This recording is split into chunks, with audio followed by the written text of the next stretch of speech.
বাঁশখালীর যে সকল সন্তান শিক্ষা, চিকিৎসা, রাজনীতি ও সমাজ সেবায় ভূমিকা রাখছেন তাদের নিয়ে আমাদের আয়োজন প্রসঙ্গ বাঁশখালী।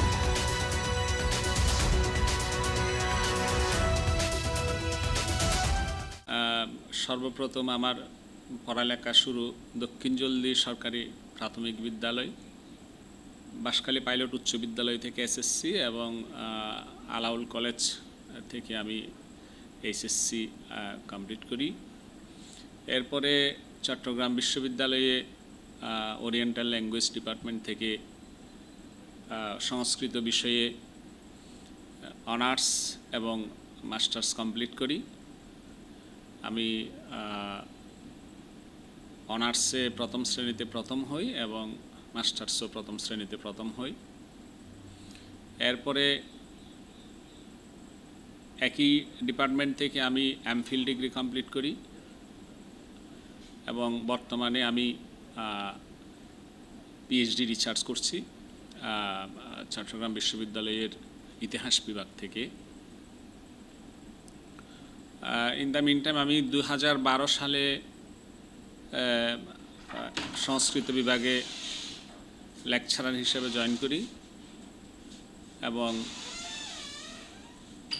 বর্তমানে সহযোগী অধ্যাপক হিসেবে এবং একই বিভাগের চেয়ারম্যান হিসেবে দায়িত্ব পালন করছি। এই হচ্ছে আমার কর্মজীবন। আমাদের প্রাথমিক যে স্কুল, সেই প্রাথমিক স্কুলটা কিছুটা কাছে ছিল, কিন্তু আমাদের যে হাই স্কুল এবং কলেজ সেটা প্রায় মাইল দেড়েক দূরে ছিল। আমরা হেঁটে হেঁটে স্কুলে যেতাম এবং অনেকটা রাস্তাঘাট বর্তমানের মতো খুব একটা উন্নত ছিল না, একদম কাদামাটি করে আমরা স্কুল করতাম। খুব কষ্ট করে আসা যাওয়া, যেমন ঠিক একইভাবে বলে রাখা ভালো আমরা হচ্ছি 4 ভাই 2 বোন, খুবই দরিদ্র পরিবারের সন্তান ছিলাম। আমাদের মা বাবা খুব কষ্ট করে আমাদেরকে মানুষ করেছেন, নিজেরা না খেয়ে আমাদেরকে খাওয়াতেন এবং মা বাবার একটা স্বপ্ন ছিল আমাদের যে ছেলেদেরকে অন্তত বিশ্ববিদ্যালয়ে পড়াবেন এবং মাস্টার্স ডিগ্রি কমপ্লিট করাবেন। আমরা পরম করুণাময়ের ইচ্ছায়, মা বাবার চেষ্টার ফলে আমরা 4 ভাই চট্টগ্রাম বিশ্ববিদ্যালয় থেকে মাস্টার ডিগ্রি কমপ্লিট করি এবং বলতে গেলে অনেকটা কষ্ট করে এই আমাদের যে শিক্ষার যে জার্নিটা আমরা পাড়ি দিয়েছি, বর্তমানে এই অবস্থায় আছে। আমরা যে আজকে যে বাঁশখালী স্টুডেন্ট অ্যাসোসিয়েশনের যে প্রোগ্রামটা করলাম, সেখানে দেখা যাচ্ছে প্রায় 4 শতাধিক স্টুডেন্ট এই চট্টগ্রাম বিশ্ববিদ্যালয়ে পড়ালেখা করছে বিভিন্ন বিষয়ে। ঠিক একইভাবে দেশের অন্যান্য বিশ্ববিদ্যালয় এবং দেশের বাইরেও বিভিন্ন নামকরা প্রতিষ্ঠানে বাঁশখালীর ছেলেমেয়েরা একদম খুব ভালো পড়ালেখার সাথে জড়িত আছে। এবং আমি যারা আছে বর্তমানে, যারা যে সকল শিক্ষার্থী ভবিষ্যতে ভালো প্রতিষ্ঠানে পড়ালেখা করতে চায়, আমি তাদেরকে বলবো যে পড়ালেখার যে সময়, সেই সময় যেন তারা যথাযথভাবে পড়ালেখার পেছনে ব্যয় করে। বর্তমানে বিভিন্ন টেকনোলজির যুগ আছে, বিভিন্ন সোশ্যাল মিডিয়া বা বিভিন্ন কিছু, এগুলো ছাত্রদের কল্যাণে যেমন লাগে, ঠিক একইভাবে এগুলো যদি এগুলোর যথাযথ ব্যবহার করা না হয়, সেগুলো ছাত্রদের জন্য অকল্যাণ বয়ে আনে। তো আমি বলবো, বর্তমানে বাঁশখালীর যোগাযোগ ব্যবস্থা খুবই ভালো, অর্থনৈতিকভাবেও মোটামুটি অনেকটা আগের আমাদের যে সময় ছিল তখনকার থেকে অনেক ভালো। তো আমি বিশেষ করে বলবো যে পড়ালেখা কঠিন ব্রত নিয়ে যদি সামনের দিকে অগ্রসর হওয়া যায়, যদি একটা স্বপ্ন থাকে যে আমি ভবিষ্যতে কিছু একটা করব, তাহলে বর্তমান প্রেক্ষিতে আমার মনে হয় না এটা কোনো স্টুডেন্টের জন্য খুব একটা কঠিন হবে। আসলে এই ধরনের ছাত্র সংগঠনগুলো শুধুমাত্র একদিকে নয়, এটা বিভিন্ন দিক থেকে এই সংগঠনগুলো আমার মনে হয় বর্তমান সমাজের জন্য, বর্তমান শিক্ষা প্রতিষ্ঠানের জন্য খুবই গুরুত্বপূর্ণ। এই কারণে যে এটার পারস্পরিক যোগাযোগের একটা প্ল্যাটফর্ম হচ্ছে এই সমস্ত ছাত্র সংগঠনগুলো। যেমন কোনো ছেলে হঠাৎ করে গ্রাম থেকে এসে বিশ্ববিদ্যালয়ে ভর্তি হয়েছে তার মেধা দিয়ে, কিন্তু পারিপার্শ্বিক অবস্থার জন্য সে অনেক সময় কঠিন পরিস্থিতির সম্মুখীন হন।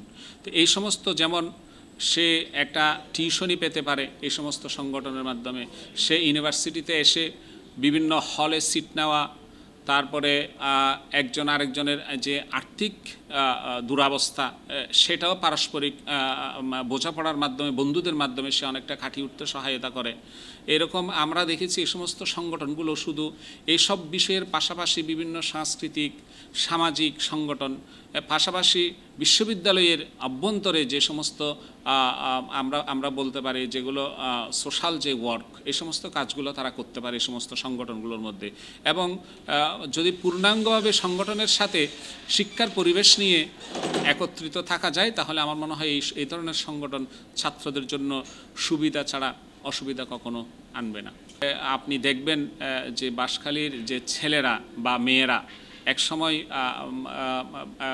যেখানে নারী শিক্ষাকে অবহেলার চোখে দেখা হতো, এরকম খুব বিষয়ও ছিল। আজকে সেই বাঁশখালী স্টুডেন্ট অ্যাসোসিয়েশনের সভাপতি বা নেতৃত্ব দিচ্ছে একজন নারী।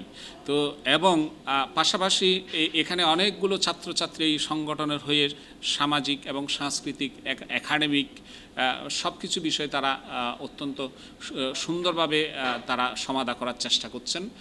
আমার মনে হয় এটা আমাদের বাঁশখালীর জন্য, বাঁশখালীর কৃষ্টি, বাঁশখালীর যে কালচার, বাঁশখালীর সার্বিক যে অর্থনৈতিক অবকাঠামো থেকে শুরু করে সব কিছুর পিছনে ভবিষ্যতে একটা গুরুত্বপূর্ণ ভূমিকা রাখবে বলে আমি বিশ্বাস করি।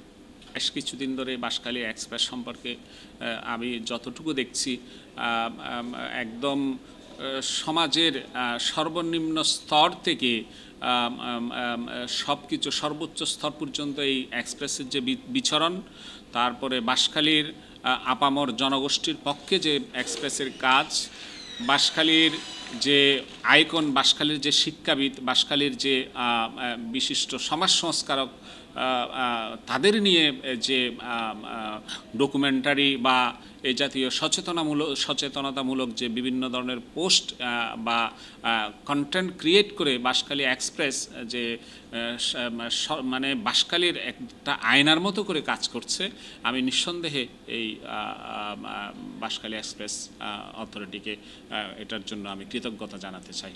সত্যি প্রশংসনীয় এটা। আপনাদের প্রতি আমার পরামর্শ হচ্ছে, আপনারা আপনাদের যে মঠো নিয়ে আগাচ্ছেন, ঠিক ওটা থেকে যেন আপনারা বিচ্যুত না হন এবং ডে বাই ডে আপনাদের কার্যক্রম যেন আরও সম্প্রসারিত হয় এবং বাঁশখালীর সার্বিক বিষয়ে, আপনার বাঁশখালীর উন্নয়নের বিষয়ে, বাঁশখালীর সমাজ সচেতনতার বিষয়ে, বাঁশখালীর সাংস্কৃতিক কর্মকাণ্ডের বিষয়ে আপনাদের অগ্রযাত্রা আরও দৃঢ় হোক।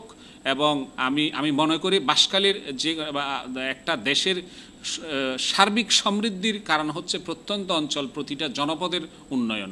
ঠিক একইভাবে বাঁশখালীর উন্নয়ন মানে আমাদের বাংলাদেশের উন্নয়ন। এবং বাঁশখালীর যে সার্বিক যে কর্মকাণ্ড আপনাদের এই মিডিয়ার মাধ্যমে উঠে আসতেছে, আমার মনে হয় এটা সত্যি আমাদের বাঁশখালী জনপদের জন্য একটা মাইলফলক হিসেবে থাকবে। আপনাকে অনেক ধন্যবাদ এবং দর্শকদেরকে অনেক ধন্যবাদ জানাচ্ছি। বাঁশখালী এক্সপ্রেস, দক্ষিণ চট্টগ্রামের কমিউনিটি পোর্টাল।